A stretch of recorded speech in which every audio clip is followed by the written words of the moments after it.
I received my grandmother's secluded private island through inheritance. But my aunt proclaimed, "I'll be putting it on the market. You have no use for it," right before I could object. Grandmother's attorney revealed a concealed provision that left her yelling because I was seated in my grandmother's attorney's office, still attempting to absorb what I'd just been told. The atmosphere seemed dense, oppressive, as if the entire space had halted in place. Opposite me, my Aunt Diane reclined in her seat, sporting the most arrogant look I'd ever witnessed. She'd hardly allowed the attorney to complete reciting the will when she declared, "I'll be putting it on the market. You have no use for it." She was referring to the secluded island my grandmother had just bequeathed to me.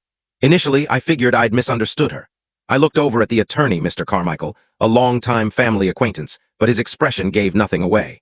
I shifted back to Diane. "Pardon me?" She grinned slyly. "The island, you have no use for it. It's overwhelming for you to manage, and I possess the contacts to offload it at a solid value.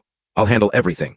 She phrased it as though it was already settled, as if she possessed the power to disregard my grandmother's intentions, as if I wasn't even relevant in this choice. I sensed my gut churning. I understood Diane sufficiently to grasp what was unfolding. She'd always operated like this, self-important, scheming, and utterly reluctant to acknowledge that the universe didn't orbit around her. But prior to when I could even counter, prior to when I could utter a single syllable, Mr. Carmichael serenely delved into his portfolio and extracted another packet. A hefty one, closed with my grandmother's individual wax emblem. He positioned it on the desk, fine-tuned his spectacles, and stated in a steady voice, "In fact, Diane, you won't be offloading anything." Diane's grin wavered. "What?" Mr. Carmichael meticulously cracked the seal, withdrew a pile of papers, and started reciting. "To my dear grandson, I bequeath Seabreeze Island in full, with the stipulation that he is its legitimate and exclusive proprietor. Nevertheless, if Diane endeavors to meddle in any manner, whether through pressure, litigation, or deception, she shall promptly surrender all leftover properties allocated to her in my will."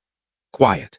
Then Diane emitted a harsh, resentful chuckle. "That's absurd. You can't be for real." Mr. Carmichael didn't even flinch. "Your mother was entirely for real." Diane's complexion had turned utterly crimson. I could observe her palms quivering as she clutched the chair's armrests. She pivoted to me, her tone escalating. "You don't even desire the island. Why should you receive it? It's valued at millions. What are you planning to do with it?" I parted my lips, but Mr. Carmichael interjected fluidly. "That's beside the point. The island is his. You cannot lay a finger on it." Diane pounded her palm on the desk. "This is outrageous." She was elderly. She wasn't aware of her actions. Mr. Carmichael scarcely responded. "Your mother was mentally competent when she drafted this. The papers were examined, executed, and attested. This is enforceable by law." Diane's respiration became abrupt and uneven. "So what am I expected to do?" Mr. Carmichael removed his spectacles and locked eyes with her.